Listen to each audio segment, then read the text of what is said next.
আবারও স্বাগত ২১শে বিজনেসে, সঙ্গে আছি হিরোজুমান। ডলারের সংকট কেটে যাওয়ার পর শক্তিশালী হওয়ার চেষ্টা করছে দেশীয় মুদ্রা টাকা। তবে রপ্তানিকারক ও প্রবাসীদের পাঠানো রেমিটেন্সের বিষয়টি মাথায় রেখে মার্কিন ডলারের দরপতন ঠেকিয়ে রাখছে বাংলাদেশ ব্যাংক। বিনিময় হার ঠিক রাখতে ব্যাংকগুলোর কাছ থেকে নিলামে কেনা হচ্ছে ডলার। মহিমা পলির রিপোর্ট। মুদ্রা পাচার এখন অনেকটাই নিয়ন্ত্রণে। অন্যদিকে রপ্তানি আয় ও রেমিটেন্সও ইতিবাচক। সব মিলে বাজারে ডলারের সরবরাহ বেড়ে গেছে। এমন বাস্তবতায় মার্কিন ডলারের বিপরীতে শক্তিশালী হওয়ার চেষ্টা করছে দেশীয় মুদ্রা টাকা। তবে এই মুহূর্তে ডলারের দাম কমে গেলে চাপে পড়বেন রপ্তানিকারকরা। অন্যদিকে প্রবাসী আয় বা রেমিটেন্সও কমতে পারে। সার্বিক পরিস্থিতি বিবেচনা করে রীতিমতো ডলার কিনছে বাংলাদেশ ব্যাংক। বাণিজ্যিক ব্যাংকগুলোর কাছ থেকে নিলামে কেনা হচ্ছে ডলার। ডলারের বাজারটাকে স্থিতিশীল রাখলে অন্যান্য যে সমস্ত কারেন্সি সেগুলোর বাজারটাও স্থিতিশীল থাকে। তো এই অবস্থায় আসলে যারা রপ্তানিকারক তাদের জন্য বিষয়টা ভালো, কিন্তু যারা আমদানিকারক তারা একটু মনে মনে প্রত্যাশা করছিলেন যে ডলারের দামটা যদি কমতো তাহলে সেই ক্ষেত্রে তারা একটু স্বস্তিকর অবস্থাতে থাকতেন, তাদের ইম্পোর্ট প্রাইসটা হয়তো কম হতো। চলতি বছরে এখন পর্যন্ত ব্যাংকগুলোর কাছ থেকে ১৭,৭৫,০০,০০,০০০ মার্কিন ডলার নিলামে কিনেছে বাংলাদেশ ব্যাংক। এর মধ্যে সোমবারই কিনেছে ৩৫,৩০,০০,০০০ ডলার। ডলার কেনায় বাড়ছে রিজার্ভ। ডলার যেটা কেনা হলো সেটার কারণে আমাদের রিজার্ভ সেটাও কিন্তু শক্তিশালী হলো। তো সব মিলে আমি মনে করি যে এটি ইতিবাচক, এবং এই ধারাটা বজায় রাখলে ভবিষ্যতে যদি ডলারের কোনো ক্রাইসিস হয় তাহলে সেই ক্ষেত্রেও বাংলাদেশ ব্যাংকের একটা ইন্টারফারেন্সের সুযোগ থাকবে। প্রতি ডলারে গড়ে দাম পড়েছে ১২১.৭৫ টাকা। মহিমা পলি, ডেস্ক রিপোর্ট, ২১শে টেলিভিশন।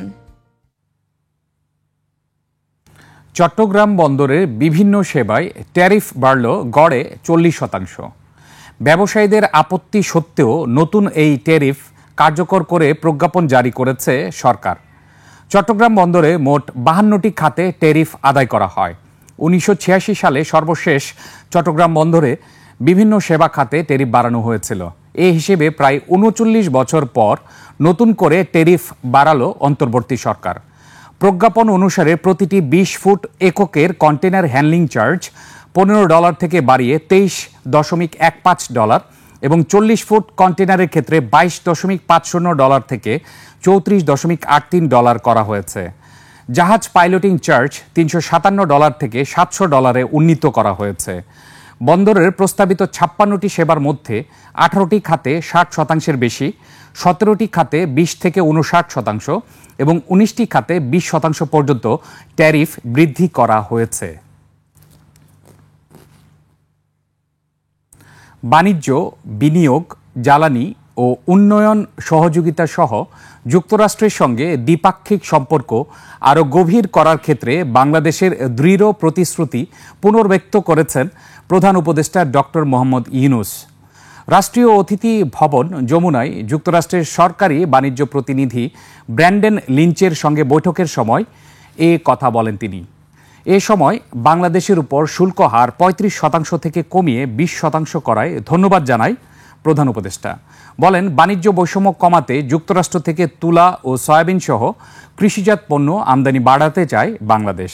এর ফলে যুক্তরাষ্ট্র বাংলাদেশের উপর শুল্ক আরও কমাবে, যা দুদেশের বাণিজ্য আরও টেকসই উপায়ে বৃদ্ধি করবে বলে আশা প্রধান উপদেষ্টার। ক্যাশলেস লেনদেন বাড়াতে চাচ্ছে বাংলাদেশ ব্যাংক। কাগজের টাকার লেনদেন কমিয়ে কিউআর কোডের ব্যবহারের দিকে ঝুঁকছে বাংলাদেশ ব্যাংক।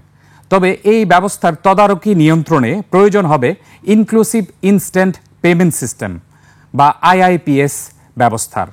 বিশ্বের অনেক দেশেই এই ব্যবস্থা দ্রুত জনপ্রিয়তা লাভ করেছে, কিন্তু প্রশ্ন হলো এই আইআইপিএস আসলে কি সুবিধা মিলবে এই ব্যবস্থায়? সাদাত হাবিবি সেতুর রিপোর্ট। লেনদেন সহজ করতে বিভিন্ন ব্যাংক, বিকাশ নগদের মতো মোবাইল ফিনান্সিয়াল সার্ভিস প্রোভাইডার, ব্যবসায় প্রতিষ্ঠান আর গ্রাহক, এই চার পক্ষকে এক করে লেনদেনের প্ল্যাটফর্মকে বলা হয় ইনক্লুসিভ ইনস্ট্যান্ট পেমেন্ট সিস্টেম, আইআইপিএস।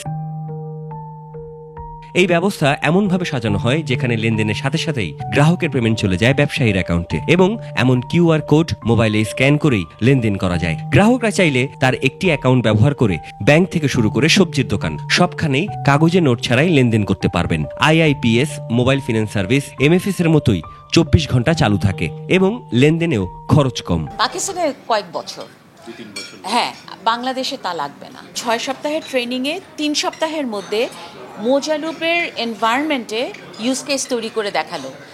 বাংলাদেশের ট্রিমেন্ডাস পটেনশিয়াল আছে, এটা খুব তাড়াতাড়ি এখানে হতে পারে। সেবাটি চালু করতে কেন্দ্রীয় ব্যাংককে একটি সেন্ট্রাল ডিজিটাল প্ল্যাটফর্ম তৈরি করতে হবে যা দেশের সব বাণিজ্যিক ব্যাংক, এমএফএস প্রতিষ্ঠান এবং অন্যান্য পেমেন্ট সার্ভিস প্রোভাইডারদেরকে সংযুক্ত করবে।